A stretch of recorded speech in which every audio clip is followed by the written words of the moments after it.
Hello, I'm Dona Amelia, and I'm so excited to be at Culture Matter podcast with Chris Smith.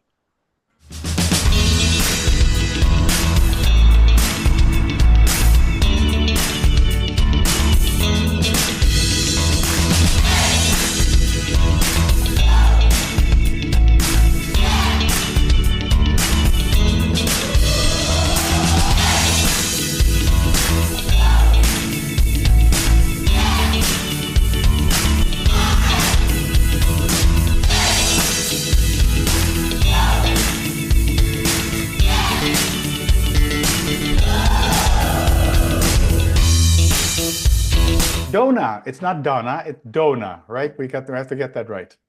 Yeah. Yes. It's interesting how people identify a lot with their first name, with their name. The name has to be right. Yeah. All right, Dona, how are you? What's going on? I'm going to ask you a question so I can drink my coffee because there are a lot of questions in one question.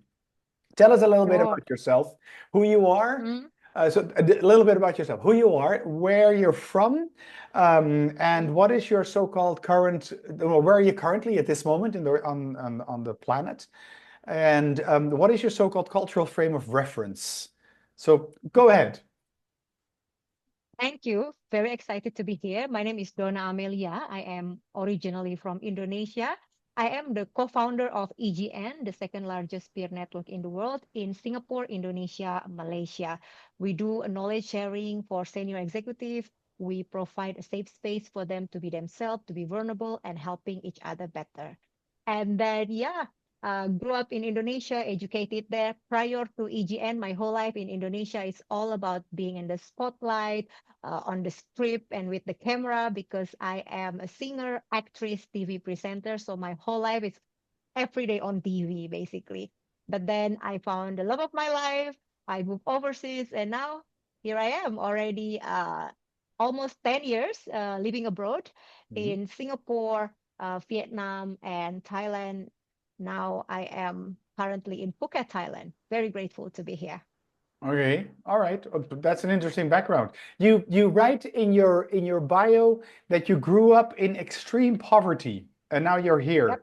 That's Yeah. quite a career change. You're not camera shy, evidently. So what happened? I mean, how did you get out of from where you started to where you are right now? Thank you for having a little bit background of me. So indeed, when I was born in 86, I was born in the bamboo house full of holes. My home is a dirt floor, no electricity, apparently not even have clean water. My dad just graduated from university, about to be a teacher. My mom just graduated from senior high school. They fall in love and they have me, basically, right? So my parents not even have money to buy me milk, so I drink the starchy liquid of rice instead because in Indonesia you are drinking a lot of sorry, you eating a lot of rice, so Hmm. I drink those starchy liquid from rice. And then my mom also like helping my dad to sell like fish ball in the market. And my dad, after teaching in school, he also helped my mom to work in the market. So since early age I know exactly that, oh, as a woman we can help family, right? Although back then in Indonesia I think it's more of like a male should be working and all, right? Hmm. But my mom is helping out, so that is the first thing. Second, I also learned that, oh, I know exactly my north star, my purpose in life is to make them happy, to bring them from the poverty to have a better life. So because of the circumstances, I live with my grandma until I was in the junior high school. My grandma also not so much different situation. My mom was the first sibling from eight, so I'm the first granddaughter. My grandma taught me a lot of things in life also because the first story that I want to share is that I still remember because for me back then eating chocolate is something like a dreams, it's like too high for me. And then yeah, my grandma told me, she said that, Donna, if you play with your friends and you see your friends having a chocolate or candy and you want it, do not ever ask them. Instead, go back to grandma and if I have the money, I will give it to you. But if I don't have the money, don't be sad. Instead, you need to always give to other people. Don't ask. And I said, right? I was a kid back then. And then my grandma told me, you can always your kindness and your heart with the smile. Regardless you have money or not, you will always have your smile, and nobody can take that away from you. So from that moment, I love making people happy. Like really, I love to cherish people. I love making people happy, as simple as giving smile to others. So I think that's very profound, because throughout my career, when I was singing, acting, TV presenting, DJing, and now being an entrepreneur, serving all leaders, it's all the same. I love to make people happy with Mm. whatever I do in life. I love to contribute to others. So when I was in senior high school, my dad was the teacher in that school. So I go back to my hometown, and then we have a wedding party for one of my family member, and I sing there. So then my dad then found this talent of me, because my dad also a singer. But in Indonesia, when you are a teacher, you like stuck on being civil servant. You cannot Hmm. pursue any other let's say a Career? direction and so on. So that Yeah. yes, and career basically. So then my dad was so happy to found that, oh, Donna can sing. So then since then, I think I was in a 15, I already start singing all over my neighborhood, my village, and then all over like cities also.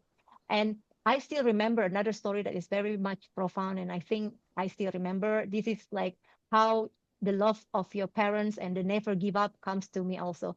So I still remember my dad was driving his old motorbike in the pouring rain, and then because he heard that there is a filming happening near my hometown, because my hometown is near the beach, right? So Hmm. he brought my um, photos just to show to the producer to share that, hey, I have a daughter. She can sing. She might be able to acting as well. And guess what? Immediately he got rejected. Like, why you get away? Like, my God, immediately. But he not giving up. And he kept telling me also, like, Donna, never give up. You know, you have the greatest talent that God give you. And then he said that I might not able to give you anything, but remember, you have your talent. And he always pray for me together with my mom. And he always believed in me. And he said to me, you will be successful and you will help a lot of people. I know it. I know it. So keep going. So then when I was in the university, now I moved to another city. Uh, I remember that my life is all about studying and also singing. So studying, singing, studying, singing. So I don't have those luxury of having kind of, for example, a time with the friends, going to cinema, coffee, and this and that, because my life is all about singing and also studying. Hmm. And I don't even have like cool friend or cool kid to be with and all, because my whole friend is a nerd kind of. I did it in purpose, by the way, because I'm seldom really like pay attention and so on, right? So I need their help to do my task and so on and so forth. And Hmm. while I can contribute to the financial things that they need, right? So I still remember when I was in the in the university, all the money I have, I give it to my parents. The first thing that I gave to my parents, that I bought for my parents, is a stove, because back then in Indonesia you still use the oil to cook, right? So I'm thinking, oh, maybe my mom need a gas stove. And then the next one that I bought for her is the um, washing machine, because normally she has me, right, to help with the wash and so on. But now I'm not there. So I bought her the washing machine, and then I keep singing and I keep traveling Indonesia, juggling between study and also singing, until I can give her, and I mean my parents, a house, a car, bring them to Hajj, which is such a big thing in Indonesia, because majority of Indonesia is a Muslim, right? So Hmm. to them, going to Hajj is something huge, like the Hmm. dreams of every Indonesian. So yeah, I managed to do all that while I'm still in the university. When I'm done with the university, then it's when I really spread my wing. I moved out to Jakarta, the capital city, and then I start being a TV presenter, actress in many, many, many program on TV. One of my TV program, the infotainment called Silet or Razor, won 8-time Panasonic Gobel Awards, and I'm part of the team, and I'm so proud of that. And then, however, little people that know, like out of those glamorous things, probably what they see from the outside. But for me, it's always a constant battle as well, because I come from a very humble background, right? Hmm. While in the showbiz, it's very much competitive industries. Imagine with 250 million people, there's so many girls that is pretty and talented and also richer than me who wanted to be in my position. Mm-hmm. So the only thing I have is the blessing from my parents and my talent. And it's all autodidact. I don't have any education, like, like acting class and all. Mm-hmm. So it's only my talent. So I need to always work double. I always need to do 200% in order for me to get these roles, right? Otherwise, 1,000 girls wanted to be in my position. So I managed to be on TV every single day. They see me in my TV program, let's say 11 a.m. every day. But they didn't know that actually I do the filming 12 a.m. until 5 a.m. few hours before Mm-hmm. every night for years and years. Mm-hmm. And when I have my movie series at 6 p.m., the filming will be the day before, all day. So with my purpose that I want to make my parents happy, I don't mind every struggle in life. Mm-hmm. Although sometimes I still have my imposter syndrome, like, oh, I'm not rich, I'm not this, I'm not that. But then I still remember another story from my dad. It's quite funny because he said to me, you know what, Donna? Every human is the same and they still eat rice. It's okay. It's fine. No need to be, thinking you are less than others. They still Mm-hmm. eat rice. It's not that they are eating diamond or iron and so on. I'm like, okay, that makes sense. Mm-hmm. So he always, made me feeling motivated, and until now, he's really giving me a lot of advice and all. And then, long story short, in 2015, I always dreamed to be overseas and try my career overseas. So then I moved to Vietnam, and I thought that it will be easy because I have all my background as singer, actress, TV presenter. I'm thinking to also do presenting, acting, and so on in Vietnam. But guess what? I failed because the language is really hard, right? Mm-hmm. So probably, yeah, it's not easy for the language. So I choose to be a singer instead. And then I learned to also do DJing. So in Vietnam, I already introduced to EGN and I met my current husband. And then when we moved to Singapore, I still DJing in 2018. But then with the company really growing and all, right? So then, yeah, I decided to really focus on being entrepreneur instead. So now when I first take over EGN, we have 200 something members. Now we have almost 1,000, and we managed to open the chapter in Indonesia and also Malaysia, and we have about 1,000 members across these three countries. So Wow. that's my a That's a little bit long of the secret. story, Donna. That's a long story. It's a good Yes. story, though. It's interesting. It's you've mentioned a few countries. You're currently in Thailand. You were born in Indonesia. You mentioned Vietnam and Singapore. Which of these countries is your home base? So basically, my home base for the last 7 years is in Singapore, but I do have also a house in Phuket because my husband is the triathlete, and they have this academy for all the Ironman. So then many athletes from across the Right. globe come to Phuket to train, and as a wife, I follow him. So Okay. All now right. I'm in Phuket. Now you're in Phuket. Okay, yeah, I've been there Mm, once. I've mm. been there once, a long time ago. So you mentioned Uh, EGN a number of times. What does mm. EGN do? So what does it stand for? EGN, the abbreviation. What is it? For whom is it? And why would I join? Right. So EGN stands for Executive Global Network. We do knowledge sharing for senior executive. The idea is that because we understand leaders are lonely at the top, especially a top executive, right?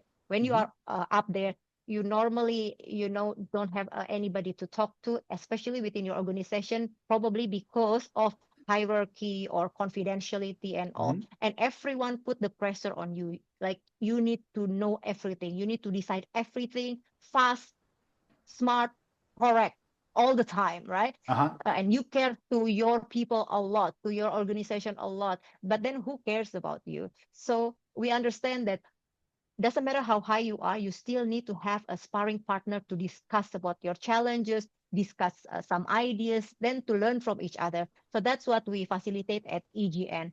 And why like leaders need to join this kind of professional networking like EGN? It is because they need to have a safe space for them to be themselves, for them to be amongst the people in the similar level who can understand their challenges, who can give them some ideas towards the challenges and bounce off ideas of the new things that they might need or they are navigating in their companies. Mhm. And with this, the benefit is that not only that you will not having a burnout, you will also have a friends to talk to. but also you can maximize your time, because we understand also, right? Especially for business leaders, they will talk that, oh, I don't have time, I don't have time. Hmm. Because you don't have time, you need to really smart in choosing your network. You need to be smart in choosing where you spend your time. So what we Hmm. do at EGN is we do knowledge sharing for the senior executive 6 times a year, every second month for 4 hours. So if you think about it, it's 24 hours of your time. But Hmm. then within that 4 hours, it's really compact with such a great agenda for you. So the first thing is that you will network with the like-minded people, no competitor in the room. So if let's say I'm from Pepsi and you're from Coca-Cola, we cannot be in the same room. We need to be in the group, different groups, right? Hmm. So in one group, let's say 20, 30 leaders will come together, different industries, and then they will discuss about their challenges and help out each other. So, for example, if I told you my challenge, probably you've been there and you can tell me the do and don'ts immediately. So, I don't need to go through all these unnecessary things and spending time, money, and so on, right? And Hmm. that's the beautiful of it. It's not from the theory, it's from the real case scenario, basically. Okay. And then also the next thing what we do at EGN, not only a problems solving like what I mentioned, also we will have this discussion about the trending topic that all members chose basically, and then we can invite expert, so then everybody will discuss, and most importantly we want to learn from each other. Like Hmm. if you have 20 different business leaders from different industry with vast experience, you can imagine the communication, and because it's confidential, they can really feel free to be themselves, to say sometimes that, oh, I screwed up, oh, I hate my job, oh, this, all that, Yeah. help me. Then they can discuss. Okay, I understand. So that this is it's a networking group, and it's across, well, if you want, across Southeast Asia, more or less the countries that you've mentioned before. So we did this. I want to, because we talk about culture, not so much about your company per se, but it was a good selling Mm, point, by the way, that you sales pitch that you just have given.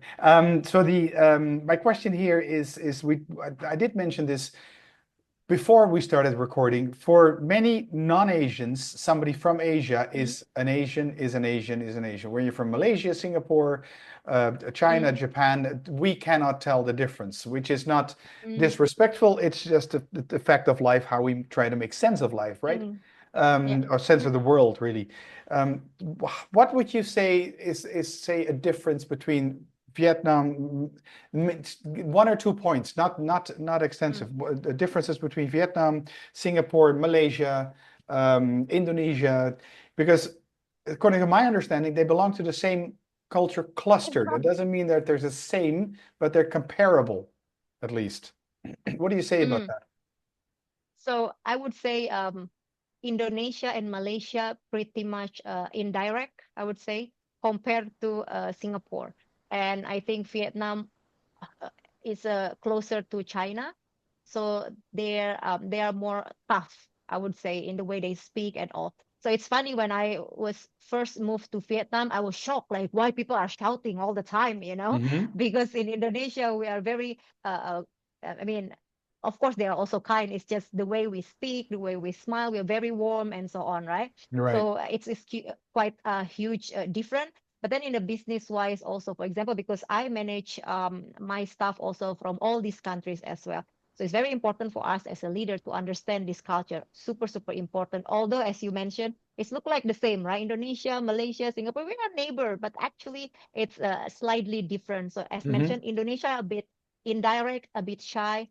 Um, Singapore a little bit more direct, I would say, right? Hmm. Malaysia will be a little bit similar with Indonesia, and yeah, Vietnam will be even more harsh, I would say.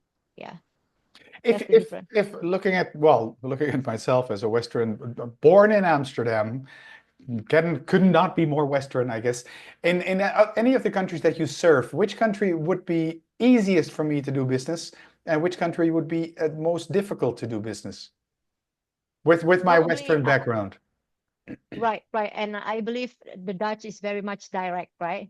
Oh, Really. horribly, horribly direct. I like that. Well, I guess I think it's all about how you adapt with any kind of culture and situation. I cannot judge which country that is compatible for you, because again, even let's say this person coming from Singapore, but maybe this person characteristic is a bit shy or a bit, Sure. like introvert, and also it's my different. But I would say, yeah, understanding the culture is very, very important. And probably the easiest one is maybe with Singapore, I would say, because they are more direct, yeah, in the way they speak, in the way they Hmm. do business, and so on. Hmm. Probably. However, again, it's not limit you to have a business with anyone in Sure. Asia. Yeah. Mm. The people that are coming to your network events, they come from these different countries, or do you organize this country specific? So it's country specific. For Singapore, Indonesia, Malaysia, Okay. Malaysia. However, yes, we have, because I'm the co-founder of the three countries. We have Hmm. this a lot of collaboration. I had almost, I think, 60 WhatsApp group where they can come together when they have the similar interests. So, for example, they love sales, they can join sales community. So all members from different three countries who love sales, they can discuss together. They can basically do anything they want. And today I just had a conversation with one of my chairperson of the facilitator of each group, because each group will have their own chairperson. He just mentioned to me that tomorrow he will meet up with two members from Malaysia, and then another two members from Singapore, and they will have meeting in Jakarta, and they will make a business over there. And I just feel so happy and glad to hear that, Yeah. when I see the this community is thriving and all. And the good news about EGN, that's why it's funny when you said I'm having a pitch, like, oh my God, that's cool. Because at EGN, the rules that is different with any other organization, we're not allowed selling. It's a big You're not no-no allowed to for us what? to Sorry? sell. Selling. We're not Ah, allowed okay. selling.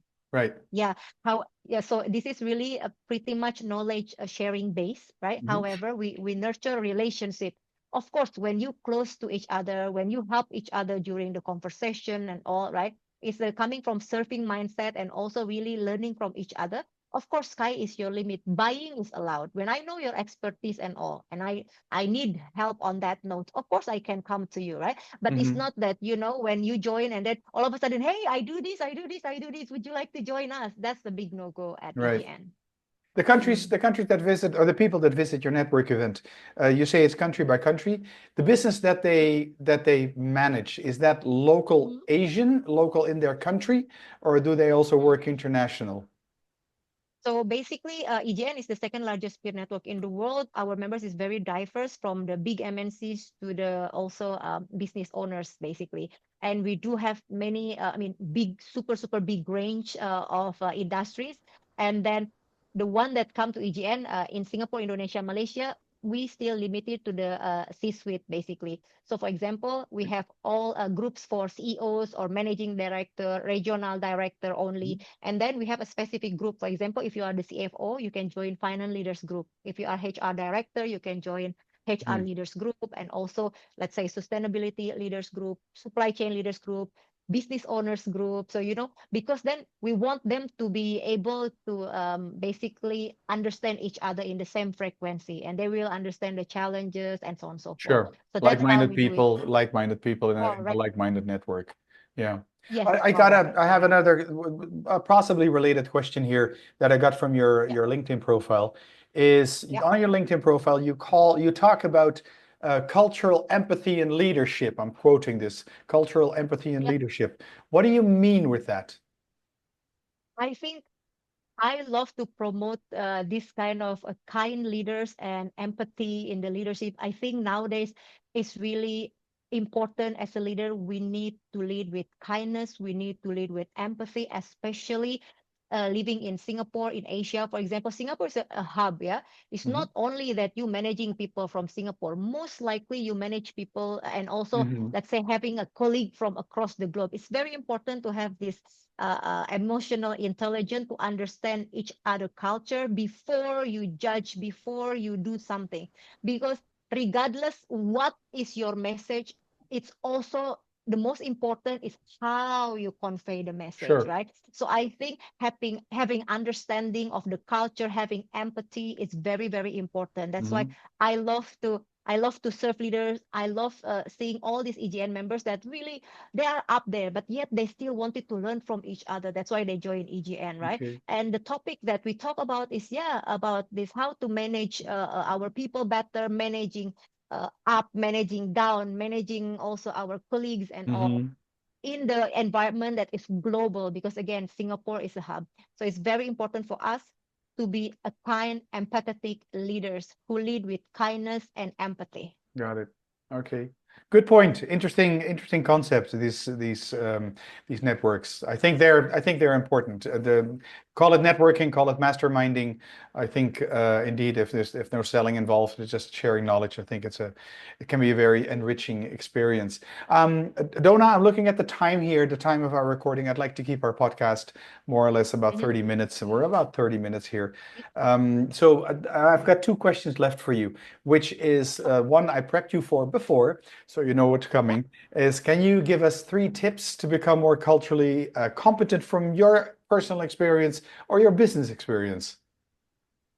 So thank you for the question. I think first of all, you need to be curious, right? Because if you work with people from different culture and all, I think the first thing you have to do is being curious. Because by being curious, you wanted to learn more, you wanted to know more. Because the more you know, the more you will understand. Hmm.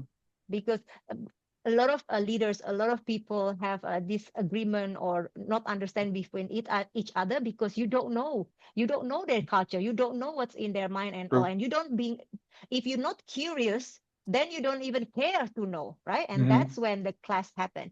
So I think one is being curious is very, very important. And then yes, after you being curious and understand and what's going on and all, the second one is having empathy. I think it's very, very important to have empathy as a leader, as a person, to navigate how you connect with the people, especially when you have multicultural people around you. And Hmm. also, yeah, after that, I think understanding is also very, very important, and acceptance. We need to understand we are different in many ways and all, but then I think we also need to accept that the difference is not making us to be far apart and so on, but it's just enrich and make it beautiful. That's why it's diversity and inclusion is come in. That's what my Okay. thought on that. Good points. Good points. Thank you so much. I have my one last question is if people want to get in touch So with you or about know more about your ENG, am I saying it correctly? I gotta get the EGN. EGN. I'm sorry. I know it's a lot of abbreviations. I'm glad I got that right. If people want to know more about this, where can they reach you? So, so everyone can always connect with me on LinkedIn. My LinkedIn profile name Dona Amelia. Dona space Amelia. Hmm. So of course you can also reach out to me on Instagram or on Facebook, and my Instagram and Facebook at Miss Dona Amelia, MissDonaAmelia. And I'm so active in LinkedIn. So please connect with me on LinkedIn, or if you want, yes, you can also follow me or reach out to me on Instagram or Facebook. All Thank right, you. fantastic. These things will be in the show notes when this is published. And by the way, for those of you who are listening to this in the future, we're recording this. This was a recording, is a recording. We did this on January 13, Mhm. 2025. Forgot to give you a happy new year. Happy New Year. Happy New Year. Happy New Year. May this year shine bright like a diamond for all of us. Let's do our best. All right. Thank you, Dona. Thank you so much. And I'm sure we'll be in touch in the future. Thank you. Thank you.